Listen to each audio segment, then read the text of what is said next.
What is going on, guys? Jack here, and welcome back to episode number 73 of Park to Prem here with Nottingham Forest. If you missed yesterday's episode for whatever reason, make sure to go check it out.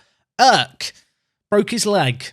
Yeah, I mean, it wasn't a bad break, the leg, and he's actually back now and playing football, but it's not been ideal. It's been a rough little patch, and well, today we are back for the Premier League season where things continue to be just a little bit spicy. Ourselves, Chelsea and Manchester United separated by just 1 point. Tottenham also right up there in the running.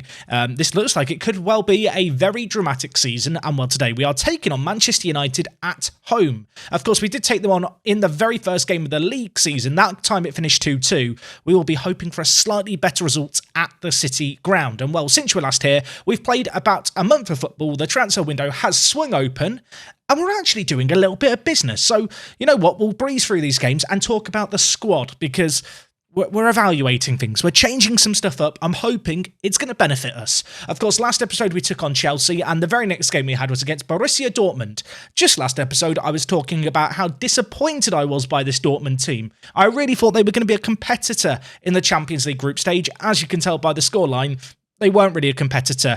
Ramirez scored a fantastic goal to open up the goal scoring. Gallardo then chipped in with another moment of brilliance. It was then Tudor scoring a goal, and well, he then assisted a fourth. A really, really convincing team performance, and Tudor in this game ran the show. The Romanian centre-mid, a player who I still don't quite know where he fits into things. You know, a player with such great passing and creativity and amazing physicals is a bit of a blessing, but I've just never really been able to get him a spot in the first team, and he's given me maybe something to think about with this performance here. Admittedly, he's not had too many opportunities when it comes to the league football, mostly because of all the injuries we've had. We've not really had any at centre-mid, and it is a position where we are very, very blessed.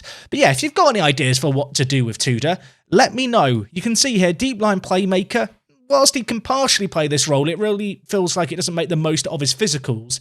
And if we do just compare him to Lind, who undeniably, and I'm not going to pretend otherwise, I just have a bit of a soft spot for Lind, who is a little better defensively and a lot better in the mentals department. I find it difficult to drop Lind for Tudor. And then there's players like Smith and Van Dijk to get in there as well. And I don't know. He's a bit of a victim of circumstance, I suppose. You can see in the next game against Leicester, we won 4-0. Poyana with a hat-trick in this one. Yeah, he's actually performing really well. 9 goals in the Premier League in 10 appearances. In the Champions League, he's got 5 goals too. With Erk being out injured, we needed Poyana to step up back into the starting 11 I'd ousted him from. He's kind of done that and a little bit more. The next game we had was against Brighton, a 4-0 win here. Largo with 2, and DeVayo finally coming up good.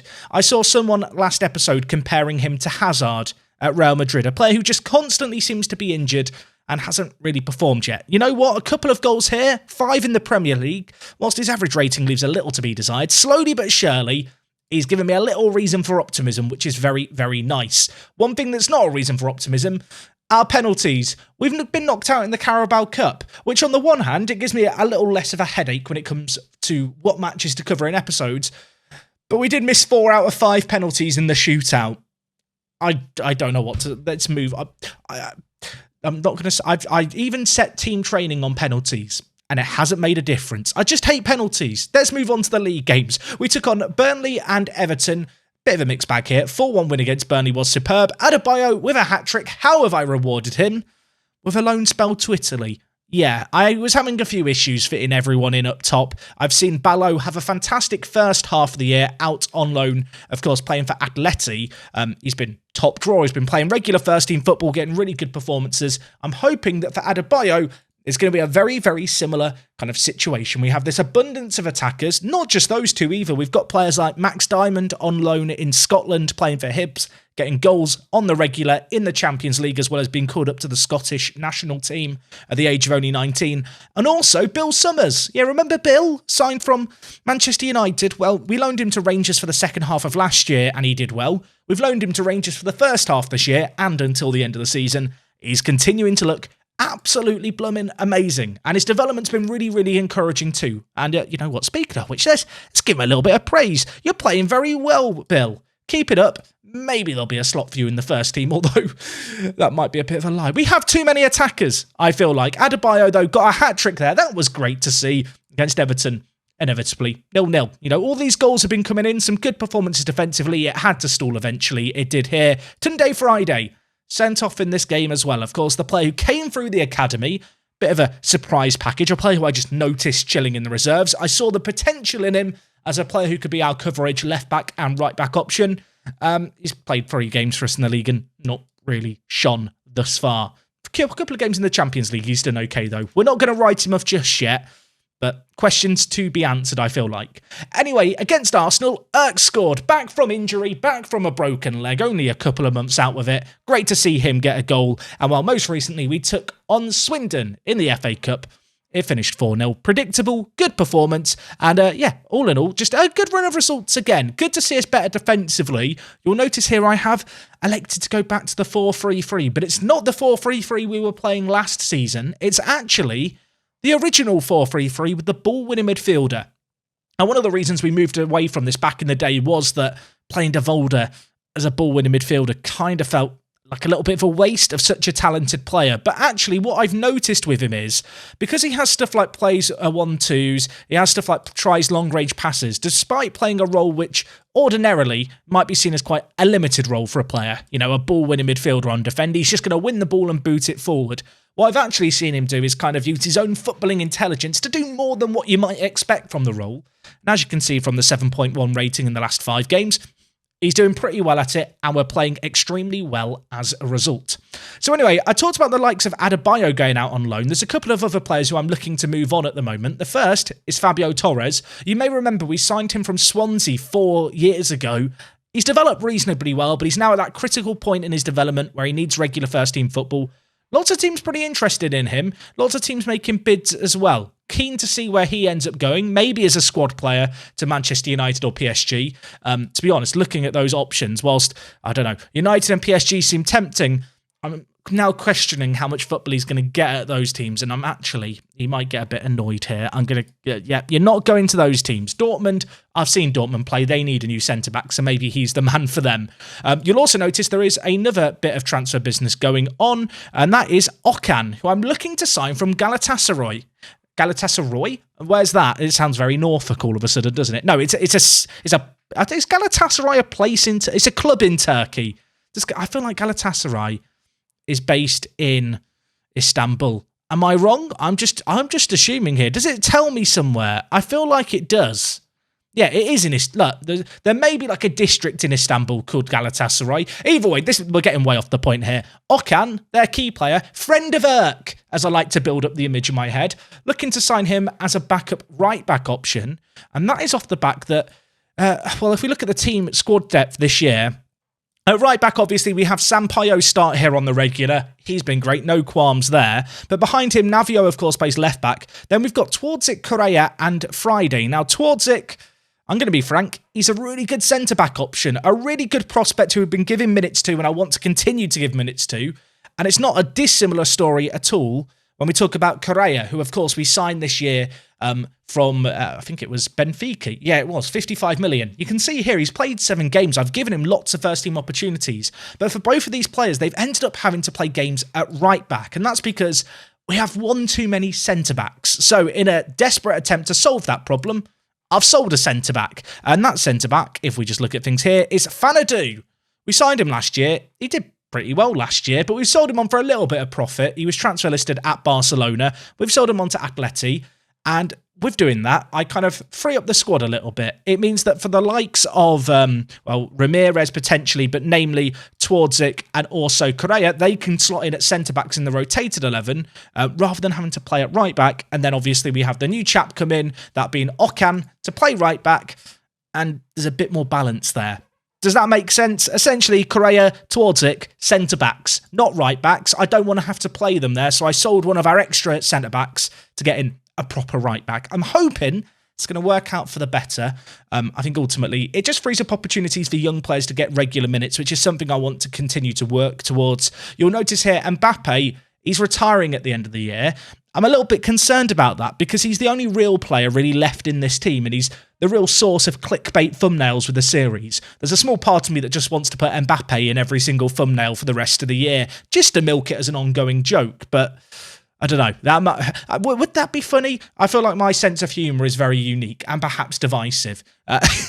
I'll let you guys decide whether or not you agree with that analysis down in the comments. Either way, he's leaving us, so we're planning for life after Mbappe, which is one of the reasons why I've looked to loan out the likes of Ballo, Adebayo. What I'm hoping is that with those two players loaned out, players like Gallardo are going to get more opportunities, but also Ederson, who seems very remarkable at 19 years old. Whilst he's not got the best finishing or composure, he's been doing a job for us out on the right-hand side. But when we've played him as, well, a first-team player, he's shown some really good performances. And he's going to get minutes now between now and the end of the year. A little less competition in the final third, I think, is a beneficial thing for him.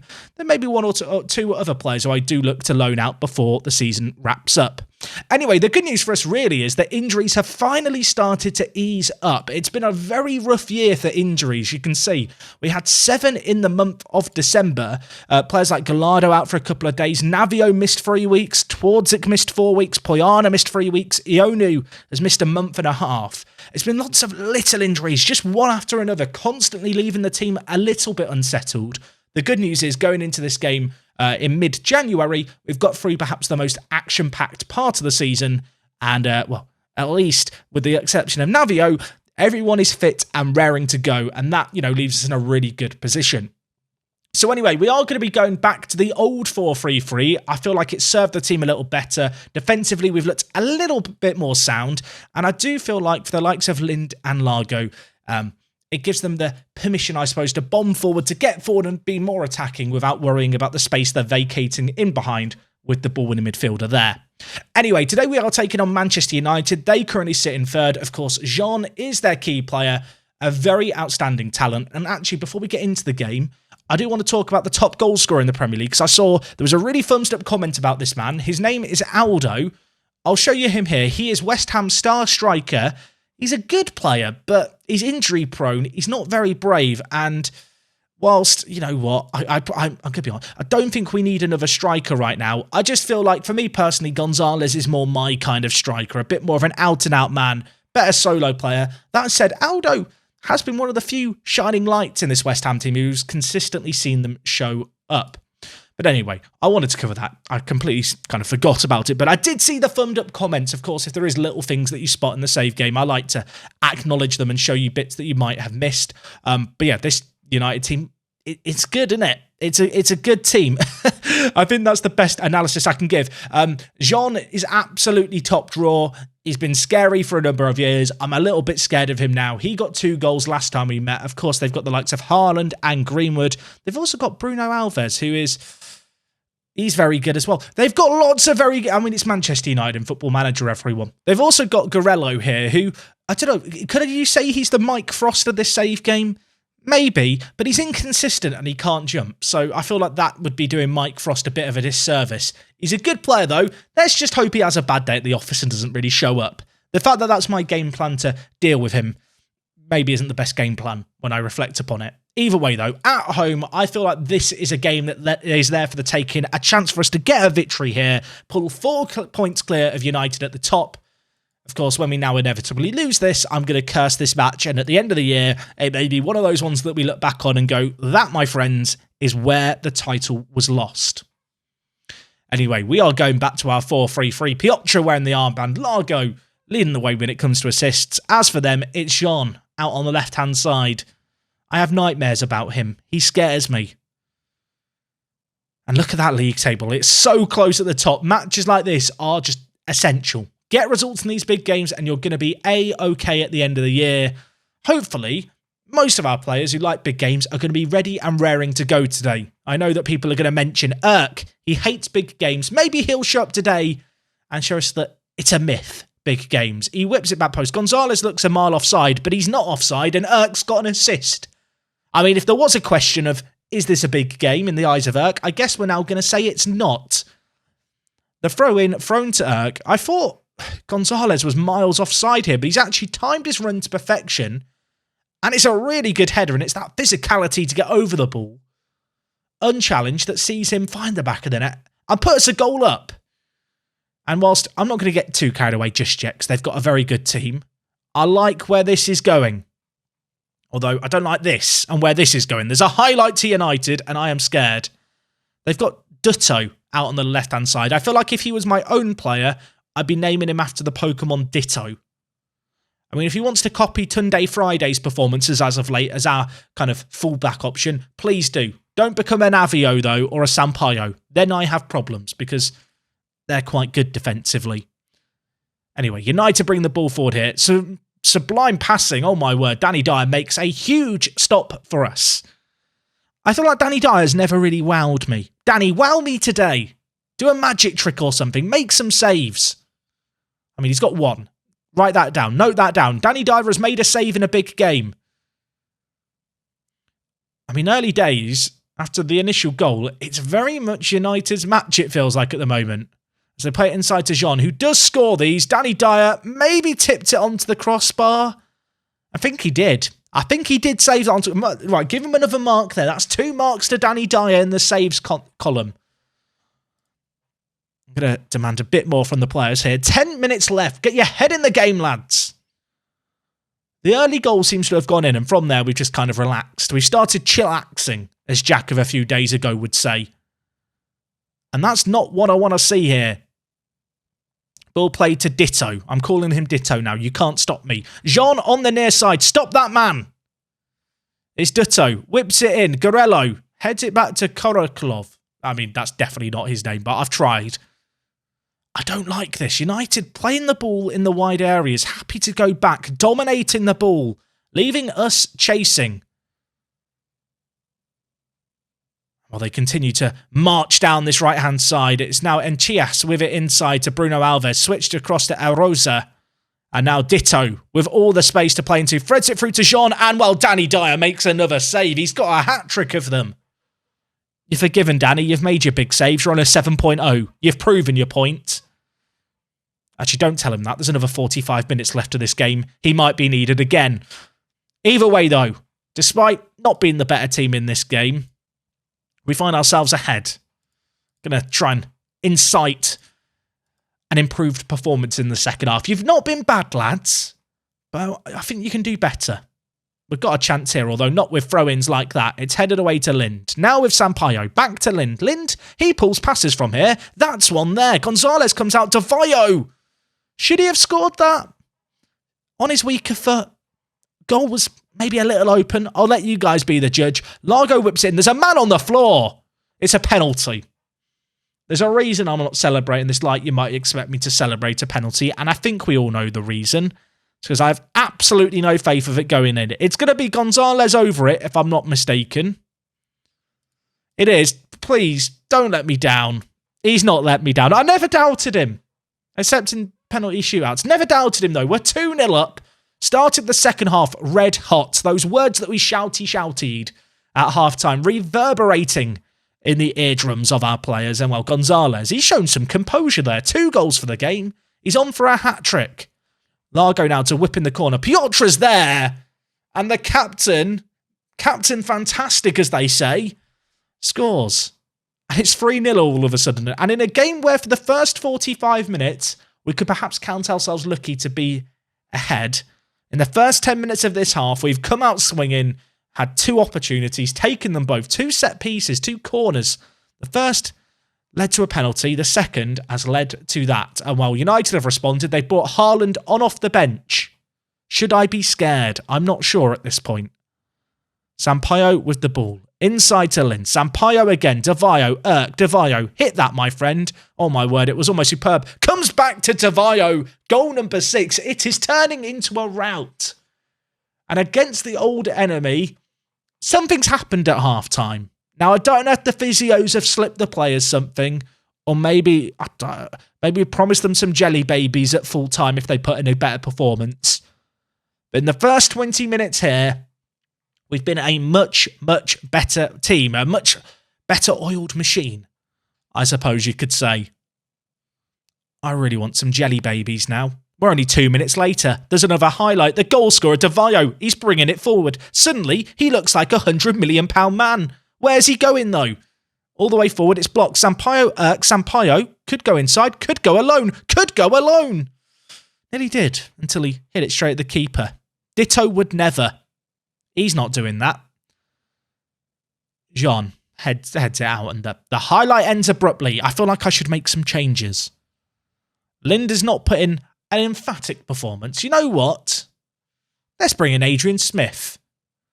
Elsewhere, coming back from injury. Let's not rush him. I could bring in Poyana. I could bring in Edison. You know what? Poyana, he screwed up in one Champions League game, and now I feel like I can't trust him, even in a game where we're 4-0 up. He's not coming on here. We're bringing on Edison, the young Brazilian. A player who I think we're going to see fairly frequently in the first team over the course of the next 6 months, especially with Adebayo and Ballo out on loan. He's kind of the last youngster standing in terms of attacking options. He will get opportunities now, and he's going to get, a decent wad of time here. With 15 minutes left, United on the attack. Even if they got one, I wouldn't start to panic yet, and they might not even get one here. Davio, what a ball that is to Largo. I know they say never play it across your own line, but when you can hit passes like that, why not do it? Largo goes on his own. Hits it at Gulbranson. And I feel like since we've been 4 goals up, it's just a case of our players wanting to score flashy goals all of a sudden. It's Davio bringing the ball forward now. Now to Gonzalez. Edison on the overlap. Where's he going to go? Don't go alone. Don't shoot. Squares it. Hits the post. I mean, I respect him for not passing it the second time after he passed it the first time. It was a good effort. Gonzalez very nearly had his hat-trick. Greenwood, through on goal, hits the post. Danny Dyer had it covered. Never in doubt, the clean sheet remains intact for now. 10 minutes left. It's time to get shouty. I feel like I'm very energised today. I don't know why, because it's 11 p.m, but I'm just excited. Just excited for some football manager action. Nianzou lumps it forward. Keeper's going to collect. Danny Dyer, you beautiful man. I've never really considered it, but our goalkeeping kit is not a particularly nice colour. Can we change that for next year? Davio. To Smith. On off the bench. We brought him on last time and he did quite well, didn't he, Smith? He's on again, as did Edison. It's like deja vu and oh my word. Can I, sorry, just going to be the mic closer. Can I interest anyone in our Lord and Saviour, Largo? Yeah, we have a book on him. I mean, look at this. Look at this. Look at this. Do not rub your eyes. Davio's got an assist now, but the finish is everything. Have you ever seen a player score that volley into that top corner like that? Because I've watched a lot of FM21. I've not seen many finishes as good as that one. It's 5-0, and I'm having a whale of a time. I've had a bloody brilliant time. Look at that. Remember at half-time how close those 2 bars were? Well, look at them now. 5-0. Second half, we came out swinging, we came out looking blooming brilliant, and we absolutely deserve that. What a sensational performance from the lads. Solskjaer humbling in defeat? I'd blooming hope so, considering we just beat them 5-0. You're looking at future Premier League winners. You're looking at future Champions League winners here. I can feel it. Look at that. 10 games in a row without losing, and in those 10 games, we've conceded 4 goals. Yeah, not bad. 7 clean sheets in the last 10. I feel like this 4-3-3 is the future. I feel like De Volder, he's the 21st century ball-winning midfielder. He's the Vieira of this team. He can do it all. Even, I was going to say, is he really like Vieira? No, not really in any degree, but I'm just going to go with it. He's Vieira-esque, physical, defensive, technical. I'm running out of words to describe him. My oh my, that's the kind of performance we needed. Chelsea, who are you playing? When are you playing them? You're playing Palace today. Crystal Palace. I can't say I've ever been the biggest fan of Crystal Palace, but today I am a Palace fan, and no longer am I. They've just let us down. Elsewhere, Man City have drawn Tottenham. Did you play? No. But the title picture is slowly looking like it could be a 2-horse race. I'll tell you what, that win has done our goal difference the world of good. Unfortunately, Gonzalez, he's got a little way to catch up with Connor Smith. 22 goals in 19. I hate this man. I've hated him for years. I still hate him now. Let's look at the average ratings instead of goal scorers. We're dominating it. Poyana, Largo, Sampaio, Gonzalez. Piotr, just sneaking in at the bottom there as well. Does not get enough credit, this man. I uttered words about replacing him earlier on in the season. I'd like to retract that statement. He is the next coming of Christ, and we love him very, very much. Anyway, gang, that is going to wrap up everything from me today. A superb result. In terms of when we're going to be back next time, we're going to be back for the Champions League, and we're going to do a double header. It's Barcelona and then Tottenham. And then the next day, it's going to be Man City v Barcelona in the Champions League second legs. Yeah, it's not an easy Champions League draw. I'd really rather not be playing a Barcelona team who have lost only one league game this year, but we will have to be at our best and maybe get a little bit of luck as well. I hope you're looking forward to it. It's going to be a fun one. I feel like this season has a lot going on right now. If you were concerned about the fact the league was getting a bit straightforward, I feel like right now it's still a little in the balance. And as for the Champions League, looks like it could be a difficult run to the final if the first knockout round is anything to go by. Either way, thank you for watching today. If you have enjoyed today's episode, make sure to drop a like on it. We will be back. We will be back again tomorrow. And other than that, it is me, Jack, and I will talk to you guys in a bit. I'm out.